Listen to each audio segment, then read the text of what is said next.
The finals has some massive situations that we need to talk about, including a community update as well as some of the server updates going on in Discord, and even a pretty huge game-changing bug. We also got some stuff to go over about the current ranking system, as well as some of the recent cheating problems that we'll go over, and a whole bunch more. What's up world, it's Utopia back in with another video. Today we're checking out all things the final. Okay, so first up, let's just get into the community update stuff. What's going on there with that? Now there's two postings or two updates to the current situation there. Both of these are by Embark Oscar. First up here, they said it's time to announce the first batch of t-shirt winners for the community event. So it seems like, as always with these community events, they will be giving away some t-shirts. Now again, that community event is to play Power Shift and push the Power Shift 10 times around the world in a week. Again, that is calculated based on your team's performance as well as the other team's performance. So of course, as that unit is pushed in Power Shift, the more it will gain in meters. And this also does apply to yourself, so it doesn't matter if you are the one that's actually standing on the platform. You will actually gain all of your teammates' efforts on your single leaderboard or single leaderboard rank.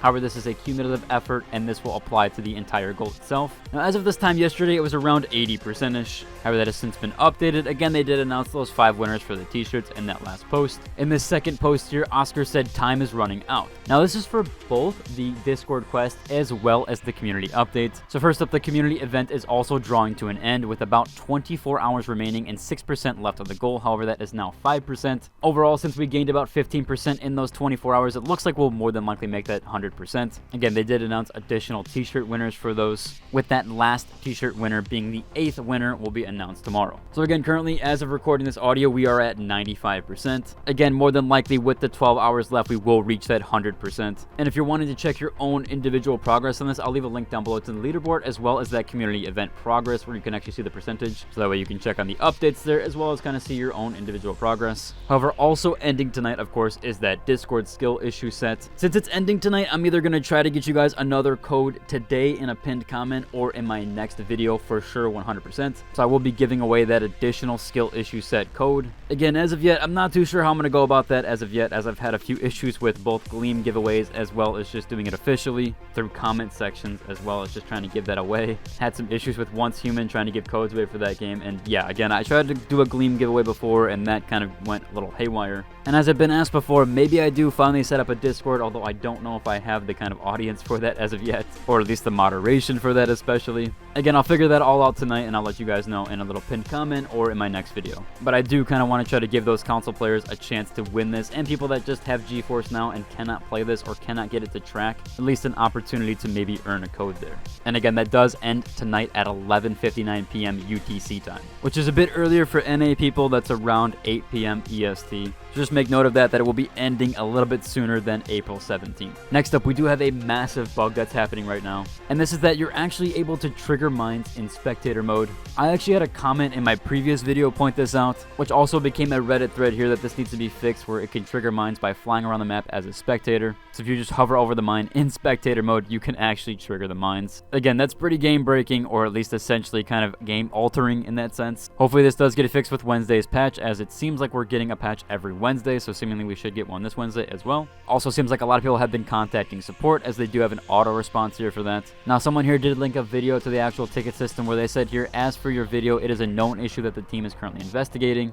Hopefully the problem will be resolved soon. Thank you for sharing your concerns with us. Take care and have a nice day. So again, we don't know for sure if it's going to be in this Wednesday update, as we are coming up on that for tomorrow. Maybe this is a hot fix down the line, or at least in a couple days. We'll have to wait and see on all that there. Again, for sure, I will update you guys if this does get fixed, or if it's fixed with tomorrow's update. Definitely a pretty massive game-changing and game-breaking bug there, so hopefully it is addressed soon. Now, I actually didn't know this for sure, but in North America, there isn't US West or East servers currently. I figured they were separated, however, it seems like North America only has the one server. A lot of people are hopefully asking for East and West servers. I do hope they bring that in, because the ping difference there is quite significant. Especially if you play MMOs like World of Warcraft or Final Fantasy, you do know that they usually denote or at least have separate East and West Coast servers. And people are constantly asking which servers are going to be East Coast and which new servers are going to be West Coast, as they typically will always choose one or the other based on how their ping is. And I know if I choose one or the other, usually West Coast servers are very high ping for me. This also could be a lot of those hit reg issues that we've seen with either Melee or a few other instances. So maybe if they do eventually add East and West Coast servers, we will eventually see that kind of pick up there, or at least the hit reg get fixed, especially with the Melee issues. It could be that they're waiting on a player-based jump or waiting for the player count to at least significantly increase. Again, obviously Embark has all the numbers there on who is playing where and where from. It might not be financially viable for them to have an East Coast and West Coast servers. However, if this game does eventually pick up significantly in numbers, I do hope that they add those in.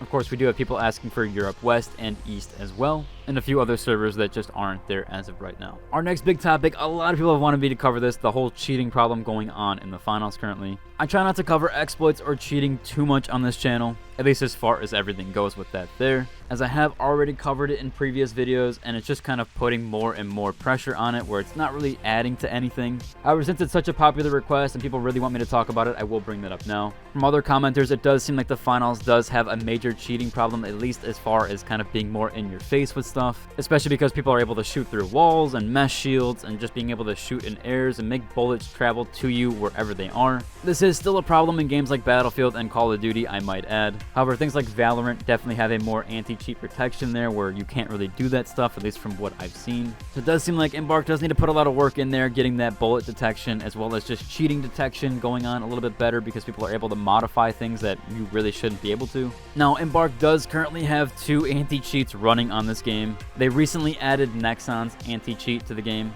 as well as having easy anti-cheats. Now, games like Fortnite also have easy anti-cheats, and usually are fairly good with cheaters. They don't have a ton there, at least from what I've seen. However, with that there, with a lot of these games, they've had EAC tuned and fine-tuned a lot better for those games. The reason being is they've just been out longer, so they've been able to fine-tune that EAC for that game specifically, as typically EAC has to be fine-tuned for each game. Also to note, Fortnite does use 2 anti-cheats, Battle Eye and EAC, whereas if the servers for EAC get overloaded or there's too many players, they eventually switch people over to Battle Eye. Also, if people can't run EAC properly, then they switch them to Battle Eye as well. Again, not sure if there's any significance there. Basically, Epic Games has had way more time to actually fine-tune EAC with that. I know people want me to keep bringing this up about the cheating problem because, again, it is pretty bad, or at least it is more in your face than most games. I think the unfortunate part there is we have to just give time for it to be eradicated, or at least time for it to be fixed. It seems like they obviously want this gone too, as it's just hurting the game overall. If there is any more updates on the cheating stuff, I will go over that for sure. Now quickly, a last minute mentionable here is that we do have the new rank counter, or the new rank indicator, where people are saying it's useless, that they've had this 3 stripes and they thought that it equaled to ranking up.